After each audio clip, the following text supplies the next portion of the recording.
Good morning. আশা করছি আপনারা সকলেই ভালো আছেন। আমার আজকের আরও একটি নতুন ভ্লগে আপনাদের সকলকে স্বাগত।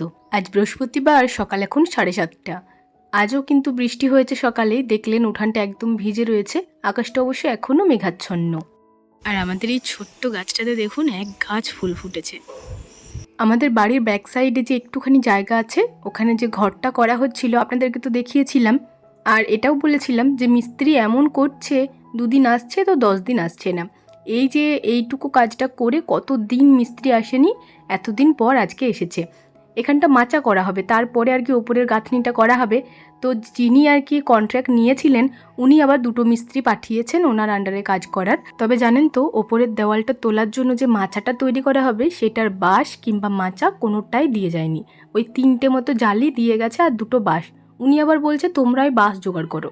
বলুন আমরা কোথায় বাঁশ জোগাড় করব? সেই নিয়েই ভাই ওদিকে হেডমিস্ত্রির সাথে কথা বলছে, আর মা এই 2টো মিস্ত্রিকে বলছে যে দেখো হেডমিস্ত্রি যেটা করছে সেটা কি ঠিক বলো।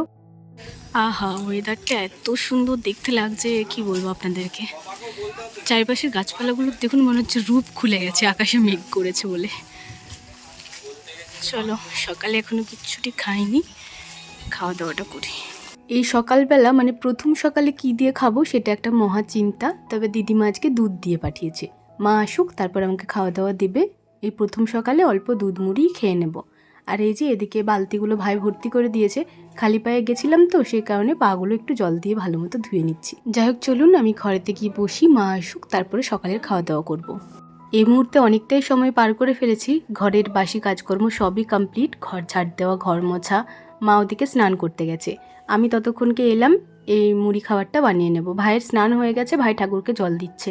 একটু পরে ভাই টিউশন যাবে, তো সে কারণে মুড়ি খাবারটা বানিয়ে নিই, তারপরে খাওয়া দাওয়া করেই যাবে।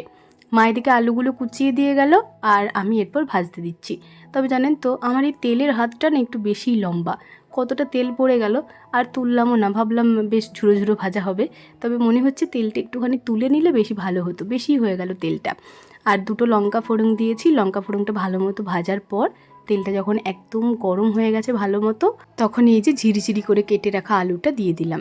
এরপর এই আলুটাকে একদম খড়িয়ে ভাজবো। গতকাল রাত্রেই মাকে বলেছিলাম, মা সকালবেলায় না কালকে আলু ভাজা করবে। আলু ভাজা আর শশা কুচি দিয়ে মুড়ি খাবো। তো আজকে সেটাই করা হচ্ছে।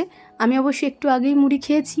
তো এটা আমি তাড়াতাড়ি করে ভাজছি, কারণ ভাই এক্ষুনি খেয়ে পরে যাবে। ভাই যেহেতু সকাল থেকে কিছু খায়নি। আমি আবার অবশ্য খাবো মুড়ি, তবে একটু পরে। এই যে তেলের সাথে আলুগুলো ভালো মতো মাখিয়ে নিলাম।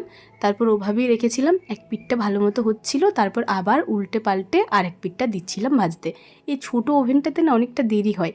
তবে ভিডিওটা যখন শ্যুট করি তখন এই ছোটো ওভেনটাতেই ভালো ভিডিওটা শ্যুট করা হয়, যেহেতু জানলার ধারেই। সে কারণে আমি সবসময় এই ধারটাতেই রান্নাবান্না করি। তবে একটু দেরি হয় জানেন তো এটাতে। তো এদিকে দেখুন, এই সময় আলুটা আধ ভাজা হয়ে গেছে, তখন লবণ আর হলুদটা দিয়ে দিলাম। হলুদ ছাড়া আলুটা যতই ভাজা হোক না কেন, কালারটা সেরকম আসে না। তবে হলুদটা দেওয়ার পরে আলুটা সুন্দর একটা কালার চলে আসে, মানে ভাজা হয়ে গেছে খড়িয়ে, সেটা বোঝা যায়। এই যে দেখুন, এই সময় ভালো মতোই ভাজা হয়ে গেছে। তবে ওই যে বললাম অনেকটাই তেল ঢেলে দিয়েছি, সে কারণে এক পাশ করে নিলাম। আর দেখুন যতটা তেল দিয়েছি মনে হচ্ছে ততটাই যেন রয়েছে। খুব সামান্য দিতে হতো। মা আমাকে বললো, আমি যখন এই পাতলা পাতলা করে কেটে আলু ভাজি তখন এত তেল দিই না, খুব সামান্য দিই। তবে আমার কি বলবো, তেলের হাতটা একটু লম্বা, বললাম তো আপনাদেরকে। যাই হোক, এদিকে দেখুন আলুগুলো সাইড করে নিয়েছিলাম, আর তারপর ওই তেলটা চাপ দিয়ে দিয়ে ঝরিয়ে ঝরিয়ে এখন তুলে নিচ্ছি। তেলটা খুব বেশি ওঠেনি, তবে কড়াইয়ে অনেকটা তেল রয়ে গেল। যাই হোক, রান্নার কাজে লেগে যাবে। চলুন, আমার আলু ভাজা হয়ে গেছে, ভাইয়ের ওদিকে জল দেওয়া হয়ে গেছে। চলুন ওকে খাওয়া দাওয়াটা দিয়ে দিই, তারপর আমি আর মা পরে আবার খাবো। আর 2 দিন ধরে আমার বেশ কিছু বন্ধুরা একটা প্রশ্ন করছেন। প্রশ্নটা কি সেটা আপনারা নিশ্চয়ই জানেন, ওটা আর বললাম না। তবে প্রশ্নের উত্তরটা আমি এখন দিতে পারবো না। যাই হোক, এদিকে দেখুন রান্নাঘর থেকে যাবার পথে 3টে থালা গ্লাসও নিয়ে নিলাম। চলুন এরপর ভাইকে খাওয়া দাওয়াটা দিয়ে দিই। ভাই আজকে কোচিং গেছিলো, আর এই কোচিংটা না অনেকক্ষণ ধরে হয়, মানে 10টার সময় করে গেলে একদম দুপুর 3টের সময় করে বাড়ি ফেরে। তবে আজকে কি হয়েছিল কি জানি, বলছে হয়নি, স্যার আসেনি নাকি বলছে, সে কারণে আবার ফেরত চলে এসছে। আসার সময় ফোন করেছিল যে দিদি কিছু নিয়ে যাব কি।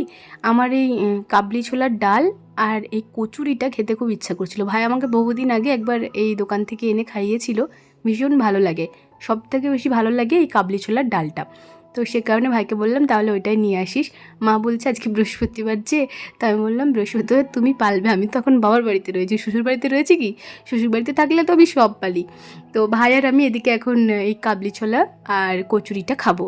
আর এই যে দোকানের সব থেকে বেশি ভালো লাগে এই যে লঙ্কা ভাজাটা, মানে লঙ্কাটা এত সুন্দর ভাজে যে কি বলবো আপনাদেরকে। ভাই আবার দেখুন অল্প করে বিট লবণও দিয়ে দিল ওই লঙ্কা পেঁয়াজের উপরে। আর এই কচুরিগুলো না ভীষণ ভালো খেতে হয়, মানে ভীষণ সফট, তবে গরম গরম খেলে আরোই ভালো লাগে। এটা আনতে আনতে একটু ঠান্ডা হয়ে যায়, তবে তার সত্ত্বেও একটুখানি গরম থাকে, কারণ একদম ঠান্ডা হয়ে গেলে না একটু টান টান মতো হয়ে যায়, বুঝতেই পারছেন রুল ময়দার আর কি এগুলো, সে কারণে এরকম হওয়াটাই স্বাভাবিক।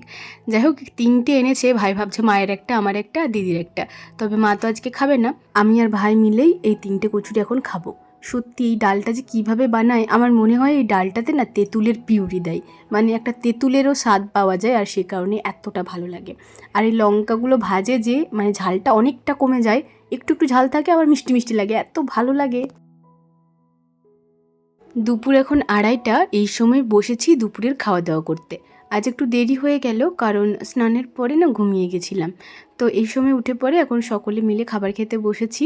আর মা দেখুন আজকে আমার থালাটা খুব সুন্দর করে সাজিয়ে দিয়েছে। আজকে একদম সিম্পল রান্না, বৃহস্পতিবার বুঝতেই পারছেন, নিরামিষ।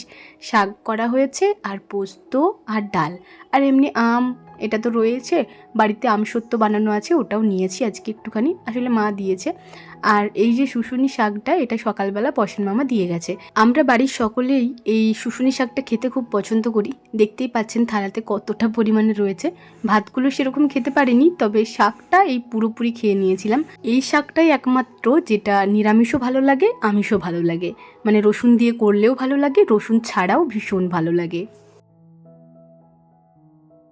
এখন ওই সন্ধ্যার আগের মুহূর্ত, 6:30 মতো বাজে, তবে দেখুন মেঘের আড়ালে একটুখানি সূর্যি মামার কাছে মেঘটা সরেছে, তো ওইখান থেকে সূর্যি মামা আবার উকি দিচ্ছে, এত লাইট দিচ্ছে, মানে ওইটুকুর থেকেই এতটাই লাইট বের হচ্ছে দেখতে পাচ্ছেন। আর কি সুন্দর লাগছে দেখতে, মানে চারিপাশে মেঘ আর ওইটুকুনি মেঘ ছাড়া, ওইটুকুনিতে আবার সূর্য মামা, এত সুন্দর লাগছে দেখতে। ছাদের উপর এসেছি ভিডিও আপলোড করতে, সাথে করে আজকে মাকেও নিয়ে এসেছি। মাকে বললাম চলো, আমি আর একা একা যাব না, তো মা আমি দুজনেই রয়েছি, মাকেও দেখাচ্ছি আর আমিও দেখছি, আপনাদেরকেও দেখাচ্ছি। কি ভালো লাগছে দেখুন দেখতে। গতকাল সন্ধ্যার থেকেই আমার শরীরটা খুব একটা ভালো নেই, জানেন তো, কেমন জ্বর জ্বর লাগছে, আর আজকে আবার একটু বেশি পরিমাণে লাগছে, মানে মুখ চোখ দেখে কতটা বুঝতে পারছেন জানি না, তবে শরীরটা ভীষণ অস্বস্তিকর লাগছে, মানে কোনো কিছুই ভালো না লাগার মতো আর কি। যাই হোক আজকের ভিডিওটা আর কন্টিনিউ করতে পারিনি, ভিডিওটি এই পর্যন্তই। ভিডিওটি কেমন লাগলো অবশ্যই কমেন্টে জানাবেন, ভালো লাগলে একটি লাইক করে দেবেন এবং সাবস্ক্রাইব করে আমার ছোট্ট চ্যানেলটির পাশে থাকবেন। সবাই ভালো থাকবেন, সুস্থ থাকবেন, সাবধানে থাকবেন। দেখা হবে খুব শিগগিরই পরের কোনো একটি ভ্লগে। আজকের মতো টাটা।